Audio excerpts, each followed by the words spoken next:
గౌరవనీయులైన ముఖ్యమంత్రి వర్యులు రేవంత్ రెడ్డి గారికి నమస్కారాలు సార్. నిన్న అసెంబ్లీలో బాగా చెప్పారు సార్. మీరు ఏమనంటే జీతాలు కూడా నేను అడుక్కొని చేబోదులు తీసుకొని ఇస్తున్నానని. అంత దుస్థితి ఎందుకు పట్టింది? కేసీఆర్ గారు తప్పు చేశారు కాదనట్ల. మరి ఆనాడు అసెంబ్లీ కట్టేటప్పుడు మీరు ఎందుకు అడ్డపడలేకపోయారు? కోర్టు కేసులు ఎందుకు వేయలేకపోయారు? దాన్ని ఎందుకు ఆపలేకపోయారు? ఆపలేదు. సరే, అయిపోయింది. మేము ఎంప్లాయీస్ కట్టే ట్యాక్సులతోటి మిమ్మల్ని ఉచిత పథకాలు ఎవడు పంచమన్నాడు? ఉచిత పథకాలు ఎందుకు? ఉచిత పథకాలు ఇచ్చి మా జీవితాలు నాశనం చేయమని చెప్పినోడు ఎవడు లేడు కదా. ఎవరు చెప్పారు మీకు? ఉద్యోగస్తులకు బడ్జెట్ ఉంటుంది కదా. మా జీతాలు మాకున్నప్పుడు మాది మీరు ఇంకా అడుక్కునేది ఎందుకు? వేరే దానికి ఎందుకు ఉపయోగిస్తున్నారు? ఫ్రీ బస్సు ఎవరు పెట్టమన్నారు? ఎవడైనా ఈ రోజుల్లో మరీ కూటికి లేని పేదలు నిరుపేదలు ఉంటే ఆధార్ కార్డు చూపెడితే వాళ్ళకి ఇవ్వాలి.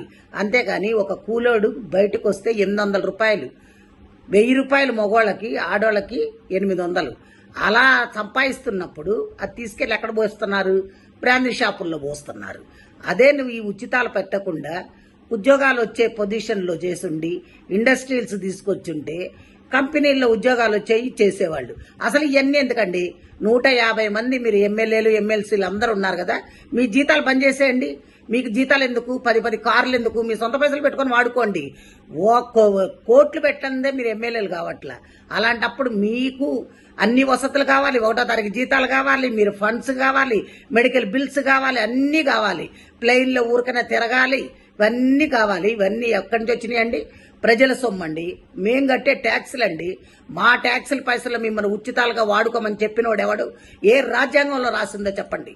మీరు ఇవన్నీ కానీ చేస్తే ఇప్పుడు మేము రిటైర్డ్ అయిన వాళ్ళకి కనీసం పైసలు కూడా ఇచ్చే స్థితిలో లేరు మీరు. ఇది ఒక చట్టం దాండి. స్టేట్ గాని సెంట్రల్ గాని మీ ఇష్టం వచ్చినట్టు వాడుకొని మాకు ఉచితాలు ఇస్తున్నాం, మీకు ఉచితాలు ఇస్తున్నాం అని చెప్తున్నారు. ఉచితాలు ఎవరికి ఇస్తున్నారు? ఉచితాల పేర్లతోటి మీ కార్యకర్తలకి దోసి పెట్టుకుంటున్నారు.